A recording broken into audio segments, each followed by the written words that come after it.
Hello everyone, welcome to this YouTube channel Easy law.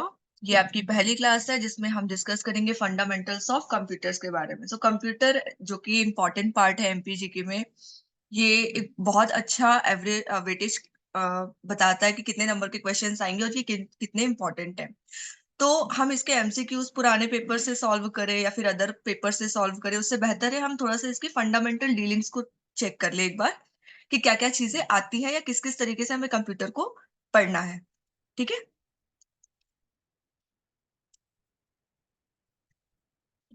Okay. तो सबसे पहले हम देखेंगे कि कंप्यूटर काम किस तरीके से करता है। तो जैसे कि आपकी डेफिनेशन देख रहे हैं, जो बताता है कि कंप्यूटर क्या करता है, एक डाटा जिसको हम इनपुट करते हैं, ठीक है, एक प्रोसेस कंप्यूटर के अंदर होती है, एक डिवाइस कंप्यूटर के अंदर होती है जो उस डाटा को कंप्लीट करती है, और जब रिजल्ट हमारे पास बाहर निकल कर आता है तब हम उसको क्या बोलते हैं, आउटपुट बोलते हैं। ठीक है, तो इस तरीके से भी पूछा जा सकता है कि computer which takes a data as input from the source through input devices and gives the result commonly known as output. उसका जो रिजल्ट है वो किस नाम से बुलाया जाता है, उसको हम बोलते हैं आउटपुट डिवाइस। ठीक है, अब ये समझता कौन सी लैंग्वेजेस है, तो ये न्यूमेरिकल कैलकुलेशंस भी समझता है और नॉन न्यूमेरिकल थिंग्स भी समझता है, अल्फाबेटिकल चीजें। ठीक है, अब हम सबसे पहले इसमें जो चीज डिस्कस करेंगे वो है नंबर सिस्टम। ठीक है, अंक प्रणाली क्या है, हम सबने मैथ्स में पढ़ी होती है ना अंक प्रणाली। तो ये कुछ वैसे ही है कि अ वे ऑफ रिप्रेजेंटिंग नंबर, जिस तरीके से हम नंबर को रिप्रेजेंट करते हैं। ठीक है, क्योंकि हम सभी जानते हैं कंप्यूटर, हमें ऐसा लगता है कि हम जो चीज टाइप कर रहे हैं कंप्यूटर उस चीज को एज इट इज ले रहा है, वो उसको एज इट इज नहीं ले रहा है। हम जो भी डेटा कंप्यूटर में इनपुट करते हैं वो उसको बाइनरी सिस्टम के रूप में खुद से डिकोड करता है। ठीक है, so in computer every input we enter is first converted into a binary number system and then processed. जैसे आप सुलेखा और अश्विनी, आप दोनों ने अपना नाम लिखा अश्विनी और सुलेखा। ठीक है, तो आपको लग रहा है कि हम लोगों ने अपना जो नाम है वो अल्फाबेटिकल सिस्टम में लिखा है, बट कंप्यूटर ने उसको किस वे में डिकोड किया है, बाइनरी सिस्टम में। फिर प्रोसेसिंग वो निकल कर आती है और जो रिजल्ट आता है वो आपको ऐसा लगता है या हमें ऐसा लगता है कि हमारा नाम जैसा हमने लिखा कंप्यूटर ने वैसा का वैसा समझा। ठीक है, अब बाइनरी नंबर बोल तो दिया, बाइनरी नंबर है क्या। बाइनरी नंबर सिस्टम ये सिर्फ दो डिजिट में होता है, 0 और 1। ठीक है, हम कोई भी चीज हम कंप्यूटर में जब इनपुट करते हैं तो वो दो नंबर्स के रूप में ही उसको डिकोड करता है, 0 और 1। So only two digits 0 and 1 are represented in the binary system which represents the off and on state of the computer respectively। 0 of हो गया, 1 ऑन हो गया, फिर उसके बाद 0 ऑफ हो गया, फिर 1 ऑन हो गया। जैसे टाइपराइटर्स हम लोग देखते थे ना, खट खट खट खट वो एक दूसरे तरीके से डिकोड करता था। या फिर आप सब लोगों ने स्टेनोग्राफर्स देखे होंगे, वो किसी और ही लैंग्वेज में चीजों को डिकोड करते हैं जब जज उनको डिक्टेट करते हैं। ठीक है, so the base used in this binary system is 2 as only digit. ठीक है, our use data is measured with the help of the units known as bits and bytes. ठीक है, अब बिट्स और बाइट्स क्या है, कोई भी चीज जब कैलकुलेट होती है तो उसकी सबसे छोटी इकाई है। ठीक है, हम एक पीडीएफ फाइल देखते हैं या कोई भी फाइल देखते हैं, एग्जाम वगैरह में जब अपलोड करते हैं तो बोलते हैं ना कि इसको इतने किलोबाइट में या इतने एमबी में या इतने जीबी में इसको कन्वर्ट करना है। तो हमने जो डाटा जितने भी हमने उसको मेजरमेंट में दिया है, जितने भी हमने वेटेज में दिया है, वो उसको अपने आप बिट्स और बाइट में कन्वर्ट कर लेगा। क्यों? क्योंकि उसको वही लैंग्वेज समझ में आ रही है। ठीक है, अब एक बाइट में कितने बिट्स होते हैं, 8 बिट्स होते हैं, सभी को पता है। ठीक है, अब ये थोड़ा सा कैलकुलेशन पूछते तो नहीं है क्योंकि ये हम सभी को आता है, बट ये स्टिल ऐसे थोड़ा सा पूछ लेते हैं कि एक बाइट में कितने बिट्स होते हैं, 1 किलोबाइट में कितने बाइट्स होते हैं, 1 मेगाबाइट में कितने किलोबाइट्स होते हैं। ठीक है, तो ये इसी तरीके से चलता है कि सबसे पहले बाइट है, फिर बिट है, फिर किलोबाइट है, फिर मेगाबाइट है यानी कि एमबी है, फिर गीगाबाइट है, फिर टेराबाइट है। ठीक है, फिर गीगाबाइट है और फिर सॉरी फिर पीटी है, पेटाबाइट भी है शायद। ठीक है, तो सबसे स्मॉलेस्ट यूनिट जो है वो क्या है, 0 और 1। ठीक है, बाइट में कितने बिट्स होते हैं, 6 बिट्स का कॉम्बिनेशन होता है, और group of 6 bits combination of bytes known as kilobyte and with many other name. ठीक है, अब देखो ये चीजें पूछी जा सकती हैं कि डेसिमल का बेस क्या है, बाइनरी का बेस क्या है, ऑक्टल का बेस क्या है और हेक्साडेसिमल का बेस क्या है। ठीक है। कंप्यूटर क्लास में इनको सॉल्व करने के तरीके भी बताए जाते थे, जो कि सिर्फ बाइनरी में ही थोड़ा सा पूछ लेते हैं, जो कि हम आपको बाद में बता देंगे। ठीक है। अभी के लिए सिर्फ बेस याद रख लीजिए। ठीक है। जैसे डेसिमल का बेस क्या है, 10, मतलब कोई भी डिजिट कंप्यूटर के अंदर लिखी होगी उसको हमें किससे डिवाइड करना शुरू कर देना है, 10 से। बाइनरी में 2 से, कोई भी डिजिट लिखी है उसे 2 से डिवाइड करना शुरू कर देंगे। ऑक्टल में 8 से, हेक्साडेसिमल में 16 से। ओके, ये इसके सिंबल्स हैं। इसके बाद हम बात करते हैं कंप्यूटर की हिस्ट्री के बारे में।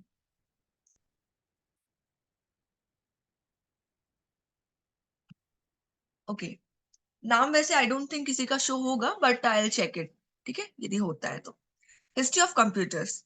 अब कंप्यूटर का इतिहास क्या है, जैसे हर चीज का एक इतिहास होता है कि इसका ओरिजिन कहाँ से हुआ, इसको फाउंड किसने किया या इन्वेंट किसने किया, और सबसे मेन चीज, इसको फाउंड करने का पर्पस क्या था। ठीक है। सो इन 1820 चार्ल्स बेबेज, जो कि कौन थे, father of modern computer, design the first computing machine called the difference engine. ठीक है। In 1830, he designed another machine called analytical machine for calculating complicated problems by following a set of specified instruction. There are total 5 generations. ये हम सभी को पता है कि computer की टोटल 5 generations होती हैं। ठीक है।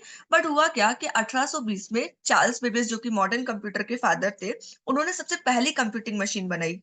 ठीक है, जिसको उन्होंने क्या नाम दिया, डिफरेंस इंजन। तब उन्हें लगा कि नहीं, इसमें कुछ और चीजें होनी चाहिए। सो फर्दर 1830 में उन्होंने फिर से एक मशीन डिजाइन की, जिसका नाम उन्होंने क्या दिया, एनालिटिकल मशीन।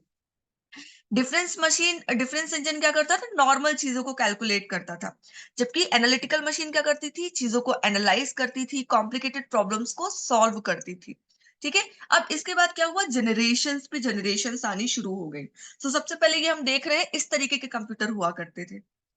ठीक है, इतने बड़े, लाइक एक पूरा रूम कवर कर लेते थे। ओके, ठीक है। अब हम बात करते हैं, जस्ट सेकेंड, कंप्यूटर के प्रकार कितने हैं, कितने टाइप के कंप्यूटर्स होते हैं, या जो भी डाटा हैंडलिंग कैपेबिलिटीज है उसके हिसाब से कितने टाइप से हम कंप्यूटर को बांट सकते हैं। ठीक है। ओके, सो एनालॉग कंप्यूटर सबसे पहला प्रकार है, इसके बाद है digital computer, then will have hybrid computer.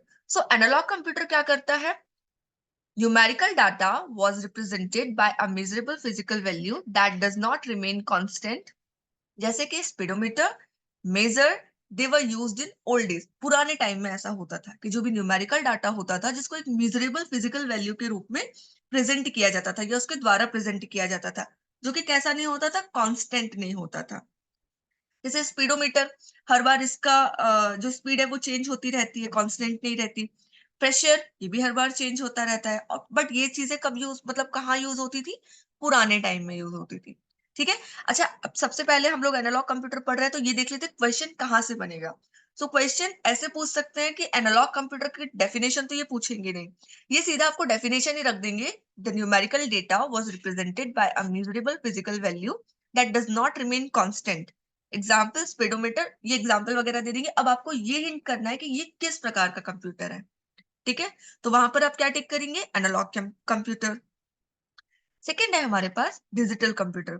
I hope ये क्लियर होगा कि इस तरीके से यदि क्वेश्चन बनेगा तो कैसे बनेगा। ठीक है, सबसे पहला क्वेश्चन तो यही बनेगा कि इनमें से कौन सा कंप्यूटर का एक प्रकार नहीं है। दूसरा, यदि ये लोग इसको और डेप्थ में जाएंगे तो ये पूछ लेंगे कि एक डेफिनेशन दे दी, और ये 4 एग्जाम्पल आपको दे दिए, एनालॉग, डिजिटल, हाइब्रिड, नन। तो इसमें से आपको टिक करना है कि कौन सा कंप्यूटर का ये प्रकार यहाँ पर है। ठीक है। सेकेंड है हमारे पास digital computer. So digital computer क्या है, सबसे पहले समझ में आ रहा है डिजिट से। ठीक है, डिजिट यानी कि नंबर्स। अब इसमें हो क्या रहा है कि it uses the binary system and does perform calculations and logical deductions in the binary form. Numbers की हम बात कर रहे थे, और ये वही की वही चीज इन्होंने क्लियर कर दी कि ये बाइनरी नंबर सिस्टम के रूप में प्रयोग किया जाता है। कैलकुलेशन और लॉजिकल जो भी डिडक्शंस वगैरह होते हैं उनको बाइनरी फॉर्म में क्या करता है, कन्वर्ट करता है। Sometimes other numeral systems are also used. कभी कभी और भी न्यूमरल सिस्टम्स इसमें यूज हो जाते हैं। Are used in digital speedometer, digital signal processing, etc. Okay, अब एक चीज, यदि आप पूरी की पूरी डेफिनेशन याद नहीं कर पा रहे हैं ना, तो इसके जो एग्जाम्पल्स है ना, जैसे स्पीडोमीटर प्रेशर या फिर डिजिटल स्प्रेडोमीटर और डिजिटल सिग्नल प्रोसेसिंग, इस तरीके से भी आप इसको एक हिंट या कीवर्ड में भी इसको याद कर सकते हैं। ठीक है। थर्ड डेफिनेशन या थर्ड टाइप इसका जो है वो है हाइब्रिड कंप्यूटर। हाइब्रिड का मतलब आप लोग समझते हैं, जैसे एक जॉब का मोड है हाइब्रिड, लाइक एक हफ्ते में यदि 7 दिन होते हैं तो आपको 3 दिन ऑफिस जाना है, 4 दिन आपको घर पर रहना है। ये एग्जैक्ट वो फॉर्म नहीं है, बट कुछ कुछ उससे रिलेट करता है, जैसे combination of analog and digital computer. जैसे हाइब्रिड जॉब क्या है, कॉम्बिनेशन है रिमोट बेसिस जॉब का और रेगुलर जॉब का, कि आपको डेली ऑफिस जाना भी है और रिमोट बेसिस पे भी जॉब कर रहे हो। सो ये हाइब्रिड भी वैसे ही काम कर रहा है कि ये क्या है, कॉम्बिनेशन है एनालॉग और डिजिटल कंप्यूटर का। ठीक है। It accepts both analog and digital values as input and converts digital to analog and analog to digital information. It is used widely in ICU, ठीक है, ICUs, petrol pumps etcetera. Okay. So analogue में हमने क्या पढ़ा था कि numerical data है, measurable physical value के थ्रू इसको प्रेजेंट किया जाता है। स्पीडोमीटर प्रेशर इसके एग्जांपल है। डिजिटल में क्या पढ़ा कि इसमें बाइनरी नंबर्स यूज होते हैं क्योंकि डिजिट से ये कनेक्टेड है। हाइब्रिड में ये दोनों चीजें हैं। ये क्या कर रहा है, एनालॉग को डिजिटल में और डिजिटल को एनालॉग में यूज कर रहा है। ये कहाँ यूज होता है, क्योंकि हाइब्रिड एक बड़ा मोड हो जाता है। ठीक है। तो इसको कहाँ इसका प्रयोग किया जा रहा है, आईसीयूज में, इंटेंसिव केयर यूनिट, इसका फुल फॉर्म भी पूछ सकते हैं, और पेट्रोल पेट्रोल पंप पे। ठीक है। हाँ बोल सकते हैं, बोल सकते हैं, नो इश्यू। पहले हैंड रेस कीजिएगा, उसके बाद बोलिएगा, है ना, ताकि उसे डिस्टरबेंस नहीं होगा और क्लियर हो जाएगा that you want to say something.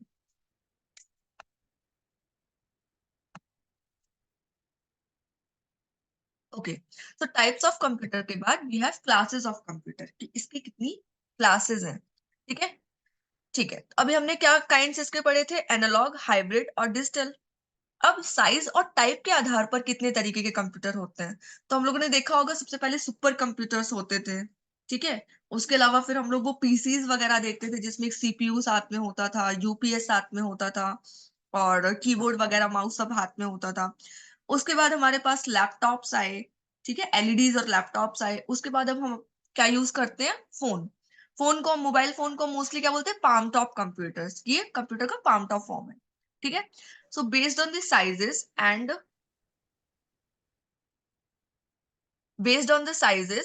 types, there are three types of computer. ठीक है। कोई डाउट है Ashwini? Ashwini, Sulekha, any doubt?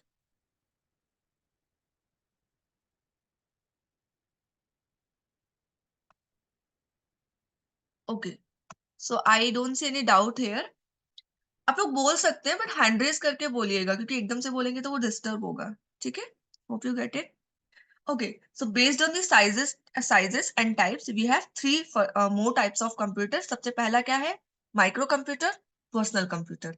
Micro computers को हम और क्या बोल सकते हैं, personal computer. So this is a kind of electric या electronic device with a microprocessor as its CPU, has a single chip on which all circuits, input output device are connected, example laptop or tablet. So micro computer और personal computer क्या है, ये एक तरीके का device है। Device किसके साथ है, माइक्रो प्रोसेसर के साथ है। और माइक्रो प्रोसेसर क्या है इसमें, सीपीयू। यदि हम पीसी का एग्जांपल लेते हैं पर्सनल कंप्यूटर का, या डेस्कटॉप कंप्यूटर का यदि हम एग्जांपल लेते हैं, तो हम क्या बोलेंगे कि इसमें माइक्रो प्रोसेसर क्या है, आपका सीपीयू। सीपीयू का फुल फॉर्म क्या है, सेंट्रल प्रोसेस यूनिट। इसको हम और क्या बोलते हैं, द ब्रेन ऑफ कंप्यूटर। ठीक है। सीपीयू क्या है, ब्रेन ऑफ कंप्यूटर है। ठीक है। ये 3 प्रोसेस में काम करता है, इनपुट, प्रोसेस, आउटपुट। जब हम कंप्यूटर में कोई डाटा डालते हैं, इनपुट करते हैं कीबोर्ड के थ्रू, उसका रिजल्ट हमें दिखता है। पहले हमने कोई डेटा डाला कीबोर्ड के थ्रू, वो सीपीयू में प्रोसेस होगा, यानी कि वो प्रोसेस हो गए। सो फर्स्ट हो गया इनपुट, देन प्रोसेस। जब रिजल्ट हमें कंप्यूटर पे दिखेगा या स्क्रीन पर दिखेगा, वो हो गया आपका आउटपुट। ठीक है। So an electronic device with a microprocessor as its CPU has a single chip on which all circuits, input output devices are connected, जैसे कि लैपटॉप और tablet. Second we have mini computer. ठीक है। So micro mini क्या है, micro से थोड़ा सा आगे है। ठीक है। ये हम पीछे पीछे की चीजें पढ़ रहे हैं, ठीक है, बैकवर्ड जा रहे हैं एक तरीके से। सो मिनी कंप्यूटर में क्या होता है, the more processing powers than personal computers but less powerful than mainframe computers. ठीक है, जो मिनी कंप्यूटर क्या है, ये माइक्रो और मेन फ्रेम का मीडियम है, बीच का रूप है। ये मिनी कंप्यूटर क्या कर रहा है, माइक्रो से तो ज्यादा बड़ा है बट मेन फ्रेम से कम पावरफुल है। ठीक है, इसके एग्जाम्पल क्या है, used for complex computation in field of science and engineering. Like आप लोगों ने गेमिंग लैपटॉप देखे होंगे इंजीनियर्स के पास,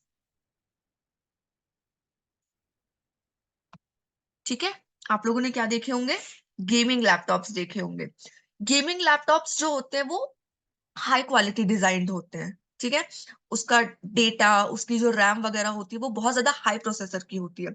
सो कंपैरेटिवली ये जो माइक्रो कंप्यूटर्स हैं इनसे ज्यादा पावरफुल होते हैं, ठीक है, लेकिन जो मेन फ्रेम कंप्यूटर है उनसे कम। अब वो ऐसा क्यों होता है, ये भी हम लोग देख लेते हैं।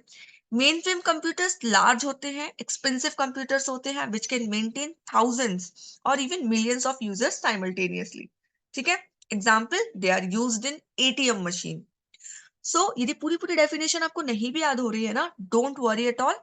इसके जो कीवर्ड्स है, जैसे माइक्रो कंप्यूटर का कीवर्ड क्या है, लैपटॉप, टैबलेट, डेस्कटॉप भी इसमें आ जाएगा क्योंकि सीपीयू है, ठीक है। मिनी कंप्यूटर में साइंस और इंजीनियरिंग में जो गेमिंग लैपटॉप्स वगैरह इंक्लूड होते हैं या उनकी जो हाई पावर मशीन्स होती हैं। मेन फ्रेम, एटीएम, ठीक है। सो mini computer basically micro computers और मेन फ्रेम कंप्यूटर्स का मीडियम है। ये माइक्रो कंप्यूटर से ज्यादा मजबूत होते हैं बट मेन फ्रेम से कम। ऑब्वियसली बात है, एटीएम से भाई पैसा निकलता है, ठीक है। Okay, I hope I am clear till now. Clear clear. Okay, so classes of computers के बाद हमारे पास है जनरेशंस ऑफ कंप्यूटर, ठीक है। हम खुद जनरेशनल गैप में भी चल रहे हैं, हमारे पास ढेर सारी जनरेशंस हैं, ठीक है। सो सबसे पहले जब कंप्यूटर स्टार्ट किया गया तो स्टार्ट हुई सबसे पहली जनरेशन, ठीक है। ओके, सो बीसी का मतलब हम सभी को पता है, बिफोर क्राइस्ट। इस जनरेशन को हम बोलते हैं अर्ली पीरियड। अभी तक पहली जनरेशन भी कायदे से स्टार्ट नहीं हुई है। सो ये जो जनरेशन है ये है अर्ली पीरियड जनरेशन। ये कब से स्टार्ट होती है, 1000 बीसी टू 1940, ठीक है। मैनी एज डिस्क्राइब्ड अबव, जो हम लोगों ने ऊपर चीजें पढ़ी ना, main frame, personal, super computer, ये ऑलरेडी इनके जो भी वृहद रूप थे और ज्यादा विस्तृत रूप थे, ये तब से शुरू किया गया था, ठीक है। ओके, बीच में चार्ल्स बेबेज आए जिन्होंने 1820 और 1830 में दो अलग अलग प्रकार के कंप्यूटर दिए, ठीक है, एनालिटिकल और डिफरेंस। अब इसके बाद शुरू होती है पहली जनरेशन। सो सबसे पहली जनरेशन आपकी कब से कब तक है, 1940 से लेकर 1956 तक। इसको बहुत ज्यादा डिटेल में हमें नहीं पढ़ना है, बस दो चीजें इसमें इंपॉर्टेंट होती है, पहला पीरियड क्या है इसका, दूसरा टेक्नोलॉजीज कौन सी यूज हुई, ठीक है। So first generation started from 1940 to 1956, ठीक है। इसकी जो टेक्नोलॉजी थी या इसमें जो चीजें यूज हुई वो थी vacuum tubes. Second generation start होती है आपकी 1956 से 1963 तक, इसमें यूज हुए आपके ट्रांजिस्टर्स। थर्ड जनरेशन आपकी है 1964 से 1971 तक, इसमें आईसीज, इंटीग्रेटेड सर्किट्स आपके यूज हुए, या इंटीग्रेटेड चिप्स भी हम इनको बोलते हैं, अंकल चिप्स नहीं, ओके। ठीक है। फोर्थ जनरेशन है आपकी 1972 टू 2010, इसमें क्या है आपका माइक्रो प्रोसेसर और वीएलएसआई। फुल फॉर्म पूछते हैं, वीएलएसआई का फुल फॉर्म क्या है, तो इसका फुल नेम क्या है, वेरी लार्ज इंटीग्रेटेड स्केल या फिर स्केल इंटीग्रेशन, ठीक है, ये दोनों चीजें होती हैं।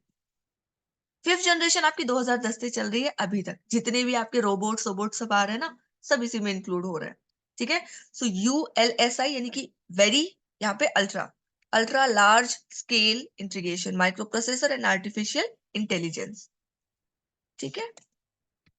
Moving further we have operating system, ठीक है। कंप्यूटर क्या करते हैं, एक तरीके से हम जो भी डेटा उसको देते हैं, प्रोवाइड कराते हैं, वो ऑपरेट करता है, इनपुट प्रोसेस आउटपुट। तो ये क्या हो रहा है, उसमें ऑपरेशन चल रहा है एक तरीके का, ठीक है। सो ऑपरेटिंग सिस्टम क्या है, N interface between the user and computer hardware and other software, ठीक है।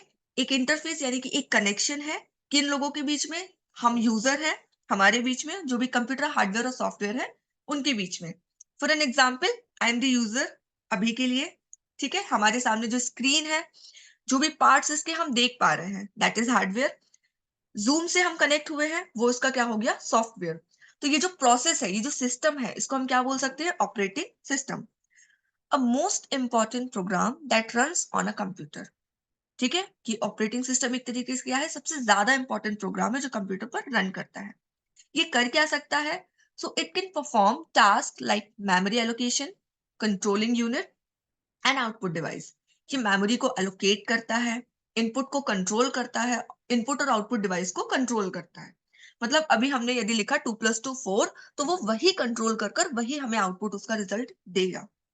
ठीक है, मेमोरी एलोकेशन, आप कुछ भी इसमें डाल दीजिए, कहीं ना आपने हैकर सुने होंगे है ना, कुछ भी इसमें डाल दीजिए गूगल हिस्ट्री से, कहीं ना कहीं से वो रिट्रीव हो ही जाएगा।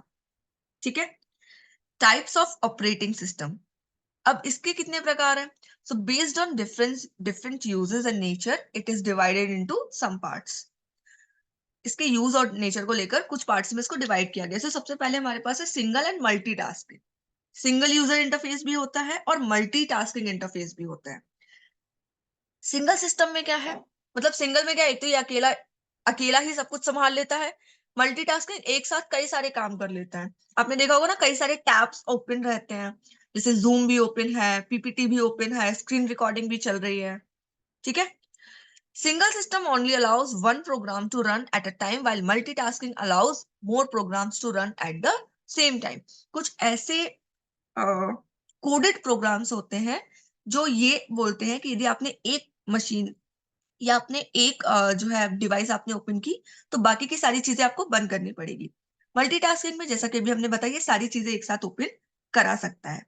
ठीक है, सेकेंड है सिंगल एंड मल्टी यूजर। एक साथ कई सारे लोग भी इसको यूज करते हैं और एक साथ एक पर्सन भी इसको यूज कर सकता है। इसमें हम लैन पैन वैन पढ़ेंगे। ठीक है, local area network, wide area network, metropolitan area network, ये इंटरनेट कनेक्टिविटी के बारे में बात करता है। So in a single user, only one user can access the computer at the same time. Simple है. While in a multi-user system, more than one user can access the system at the same time. ठीक है, जैसे एक process होती है जिसमें क्या होता है, उस एप्लीकेशन का भी हमें नाम ऐसे याद नहीं आ रहा है, उसमें हमने उसे ओपन किया और आपने भी उसे ओपन किया, तो आप हमारे सिस्टम पे चेंजेस कर सकते हो यदि हमें कोई चीज समझ में नहीं आ रही है तो। इसको हम एग्जाम्पल ले सकते हैं मल्टी यूजर का। ठीक है, सिंगल यूजर, आप अपनी स्क्रीन अभी खुद ही चला सकते हो, कोई और उसे एक्सेस नहीं कर सकता। सेम टाइम, एक टाइम की बात हो रही है, और यहाँ पर हम अपनी स्क्रीन खुद ही ऑपरेट कर सकते हो, उसे कोई और ऑपरेट सेम टाइम पर नहीं कर सकता। क्लियर। नेक्स्ट है distributed. So it connects different group of computers and makes it appear as a single computer. जैसे इंटरनेट कनेक्ट है, स्क्रीन कनेक्टेड है। ठीक है, स्क्रीन कनेक्टेड है, हमें हमारे पास अभी सिर्फ 10 मिनट है, हमें 10 मिनट में ये वाला चैप्टर वाइंड अप करना है। ठीक है, ओके, स्क्रीन कनेक्टेड है, हम सब लोग एक एप्लीकेशन जिसका नाम क्या है, जूम, उसके थ्रू हम लोग कनेक्टेड है। तो ये क्या है, डिस्ट्रीब्यूशन है एक तरीके का। ठीक है, नेक्स्ट है network operating system. It includes special function for connecting computers end devices into local area network. अभी हमने लैन की बात की थी। ठीक है, एग्जाम्पल आपका यूनिक्स हो गया, मैक ओएस हो गया। ठीक है, ऑपरेटिंग सिस्टम हो गया, ये सब किसके एग्जाम्पल है, नेटवर्क ऑपरेटिंग सिस्टम के। जैसे नेटवर्क से ही तो हमने जूम कनेक्ट किया, जूम कनेक्ट किया, उससे आप लोग हमसे कनेक्ट हुए, तो ये क्या हो रहा है, नेटवर्क ऑपरेटिंग सिस्टम। ठीक है, बट ये लोकल एरिया है, सिर्फ एक ही जगह पर कनेक्ट हो रहा है। मेट्रोपॉलिटन एक एक जैसे वाईफाई, वाईफाई का एग्जाम्पल ले सकते हैं। ठीक है, real time operating system, RTOS, full form इसी तरीके से बनेंगे आपके। आरटीओएस का फुल फॉर्म क्या है, in the field of computer. Real time operating system की बात कर रहा है। So they are very quick and fast respondent system are used there where a large number of the system are accepted and processed in a short span of time. बहुत कम समय के लिए बहुत बड़े नंबर में हम चीजों को एक्सेप्ट वहां पर कर सकते हैं। ठीक है, रियल टाइम का मतलब है कि जो नेट कनेक्टिविटी है वो एकदम हाई चलेगी। जैसे कभी कभी नेट आता है ना केबीपीएस पे, किलोबाइट पर सेकेंड, एमबीपीएस, मेगाबाइट पर सेकेंड, वो और भी चीजों को एक्सटेंड कर लेता है। ठीक है, next we'll have mobile operating system. Mobile operating system का मतलब आप जो समझ रहे हो बिल्कुल का बिल्कुल वही है। मोबाइल मतलब गतिशील, कंटिन्यूसली चल रहा है। ठीक है, so it allows smartphones and other devices to run application and program. Example Apple, iOS, Google और एटसेट्रा। ठीक है, ये अब जैसे हमने अभी फोन को बोला था ना कि ये पाम टॉप कंप्यूटर है, तो ये पाम टॉप कंप्यूटर इसीलिए है क्योंकि इसमें हम सब चला सकते हैं जो कि आप अपने टैबलेट और कंप्यूटर में चला सकते हो। ठीक है, तो फंक्शंस जो है ऑपरेटिंग सिस्टम के, ये हम लोग नेक्स्ट क्लास में डील करेंगे।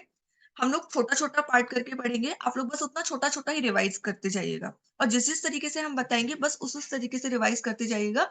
You will all good to go. ठीक है, एंड विल होप कंप्यूटर में आप लोग के काफी अच्छे नंबर आ जाएंगे। ठीक है,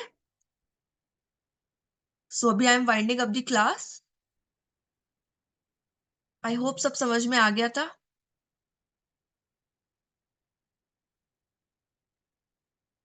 ओके, नो इशू, बाकी ऐसे कुछ दिक्कत नहीं है। हम लोग वीक में एक बार डाउट सेशन भी रख लिया करेंगे, तो जो भी डाउट्स वगैरह हो वो आप लोग लिख लिया करना, है ना। चलो ठीक है, thank you for joining the class.